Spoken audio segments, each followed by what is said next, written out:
After President Biden met with his Chinese counterpart Xi Jinping in San Francisco, both leaders reported meaningful progress on tackling a number of issues, including military communication, climate change, artificial intelligence, and the fentanyl crisis. But before we unpack all that, if you haven't yet, please hit that like, subscribe, and the alert bell.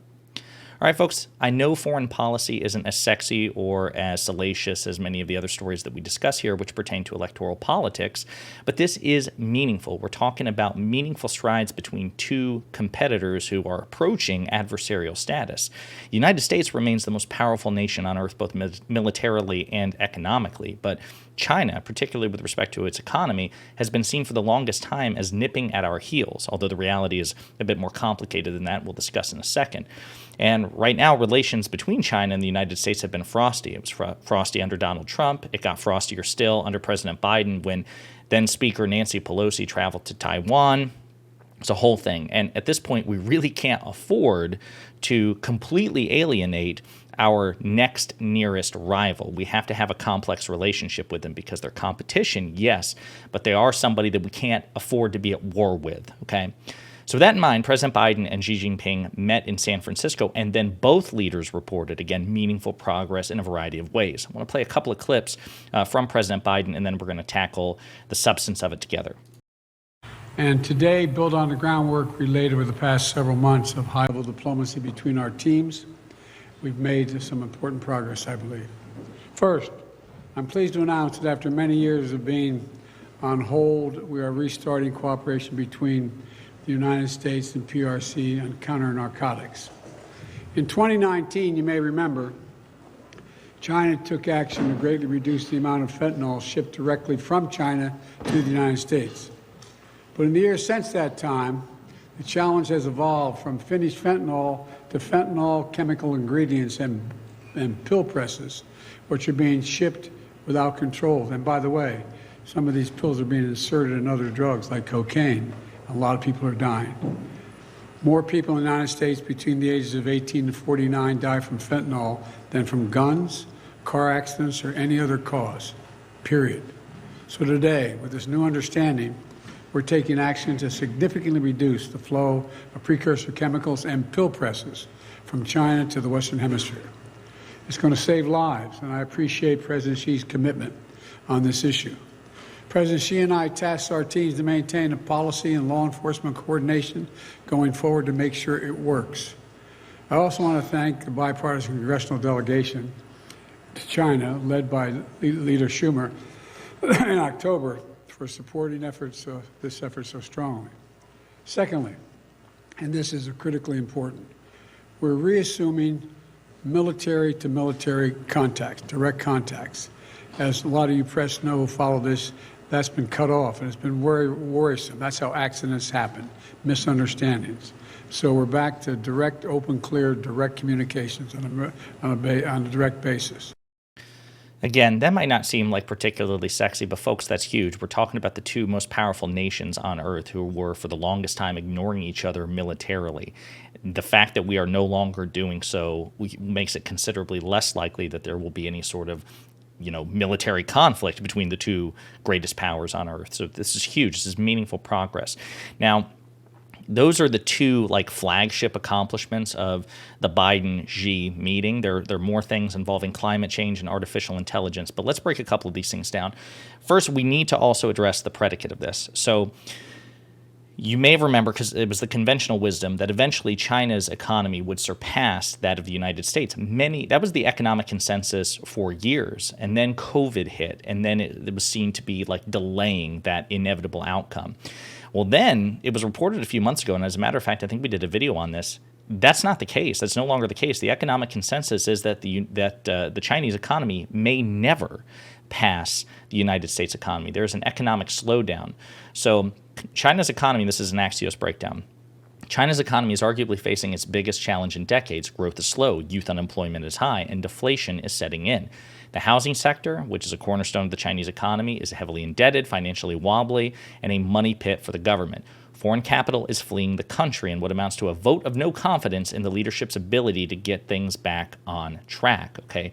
So with all that in mind, even though the Chinese economy is still great, I mean, it's just no longer heading in the trajectory that it was. And so that puts pressure on Xi Jinping, right? Because he no longer can say that he's got an economy that would soon eclipse that of the United States at his back when he's heading into these talks. He's now under considerable domestic pressure to get things right with a country that is still economically superior and certainly by far militarily superior. Okay, so that puts pressure on him. Now, with President Biden, we know what the pressure is at home. He's heading into an election year. He is relatively unpopular. And he's also facing a bad faith obstructionist, Republican Party at home who just wants to take a contrary position to anything Biden does. Republicans are desperate. They will take any position opposite of Biden just to hurt him politically. So he, too, is under pressure at home. Now, in terms of the military breakdown, I'm just going to go back to the Axios one here because, again, it's more concise. So the Biden called the agreement to resume military-to-military communications critically important. He says how accidents happen. Xi told Biden that he is still of the view that major country competition is not the prevailing trend of current times and can't solve the problems facing China or the United States at large. Again, so he's trying to de-escalate tensions here. He's like, listen, militarily and economically, we don't need to see each other. Perhaps, yes, as competitors, but not like as rivals in this zero-sum game. I know that the Chinese defense minister, like that particular position is vacant. Xi Jinping sacked, hopefully not literally, but fired the previous occupant of that position. And so eventually, whoever his replacement will be, that position will have a relationship with the Secretary of Defense, Lloyd Austin, here in the United States. She said that U.S.-China communications via the Defense Policy Coordination Talks and the Military Maritime Consultative Agreement will resume. The two leaders also talked about war in Gaza, Russia's war in Ukraine, and China's exit ban on U.S. citizens. So yes, especially when we had reports of the Chinese spies traversing the United States, which, by the way, also happened under Donald Trump. It's not exclusive to Joe Biden. The resumption of some sort of military normalcy is huge, and the fact that Secretary of Defense Lloyd Austin will have regular communication with his Chinese counterpart, that's also huge. I'm trying to think what climate change, again, is another big one. So China and the United States have pledged to step up climate change efforts ahead of the Biden-Xi summit. This has been reported by the Associated Press. China and the United States have pledged to accelerate their efforts to address climate change ahead of a major UN meeting on the issue, making a commitment to take steps to reduce the emissions of methane and other greenhouse gases besides carbon dioxide. You remember that Donald Trump took us out of the Paris Climate Accords, which was basically like this. It was basically like a quota for all the major powers on Earth to reduce carbon emissions, and then Trump took us out of that, which, just like when he did with the Iran nuclear deal, it really didn't incentivize any of the other participants to stay faithful to it. And I think China is the only other country on Earth that actually eclipses the United States in terms of its carbon output, at least in total. Both countries are aware of the important role they play and will work together to rise up to the greatest challenge, one of the greatest challenges of our time, they said in a statement released Wednesday in Beijing and Tuesday evening in Washington. So again, this is huge. Now, the fentanyl crisis, that's a big one. As President Biden says, it's certainly literally a killer on a ridiculous scale compared to other major killers, as particularly of America's youth. And it's also, just to be very direct, very candid, something that President Biden is being hit with domestically by Republicans at home. We'll get to that in just a second. But as he said in the press conference, both Xi and Biden have agreed to resume the crackdown on not just fentanyl, but fentanyl precursors as well. So an epidemic of fentanyl-related deaths in the United States is worsening as bipartisan consensus erodes about the causes and possible solutions. The Biden-Xi deal to crack down on a major source of fentanyl could be a domestic win for Biden, both politically and in terms of the effect.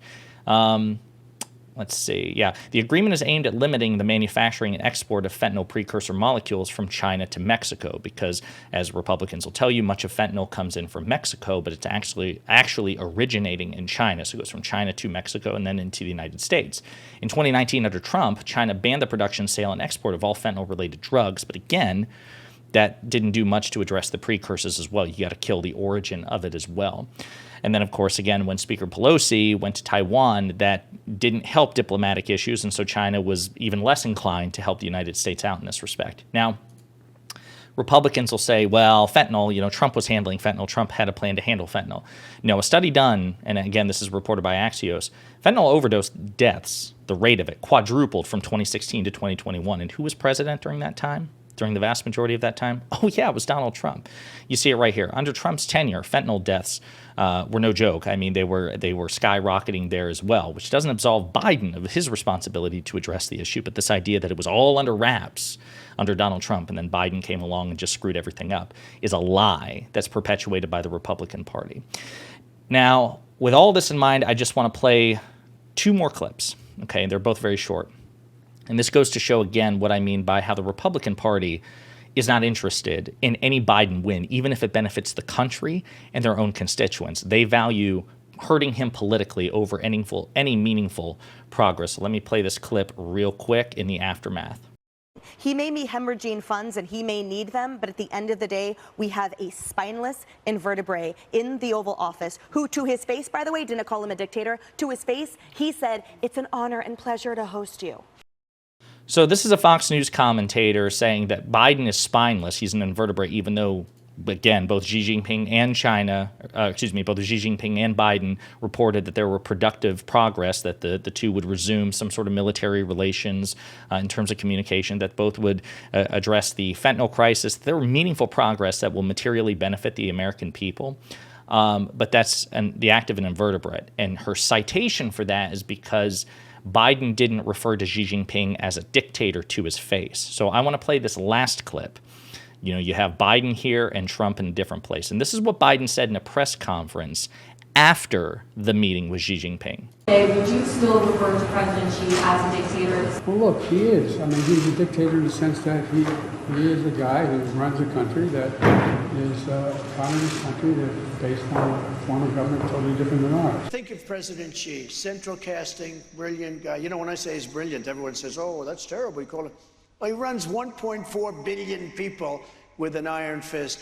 Smart, brilliant, everything perfect. There's nobody in Hollywood like this guy. And there are other clips that we've talked about too. So Biden will actually take a hard line with Xi Jinping, and even after these productive discussions, he will say, listen, I have referred to Xi as a dictator, and he is a dictator. I'm not going to go out of my way to insult the guy while we're trying to make these, this meaningful diplomatic progress, but I stand by what he said. He is a dictator. But he doesn't give him effuse praise. He doesn't say, he doesn't write love letters to Xi Jinping. He doesn't talk about how brilliant and amazing he is, the fact that he can control 1.4 billion people with an iron fist. Meanwhile, Trump does say stuff like that. Trump does, effusively praise Xi Jinping and has done so repeatedly. And Fox News doesn't care about that. So they want to take the contrary position of whatever Biden says. If Biden says go left, Republicans say right. If Biden says right, Fox News says left. It doesn't matter. Whatever the opposite approach of what Biden. Can you imagine if instead of engaging in these diplomatic talks, Biden had gone in just completely undiplomatic and he spent his entire time in San Francisco insulting Xi Jinping to his face, and then Xi Jinping left in fury? Imagine what Fox News would say then. How could Joe Biden how could he afford to alienate the second most powerful nation on earth while we also have these other crises going on with Russia's invasion of Ukraine, the war between Israel and Hamas? How could Biden be so callous, so crude? Donald Trump would have never done that. You see what I'm saying? The writing makes itself. We know that Fox and right-wing commentators will simply just take the opposite opinion, the opposite stance of whatever Biden does. There's no pleasing them because they don't have any legitimate good faith criticism to make.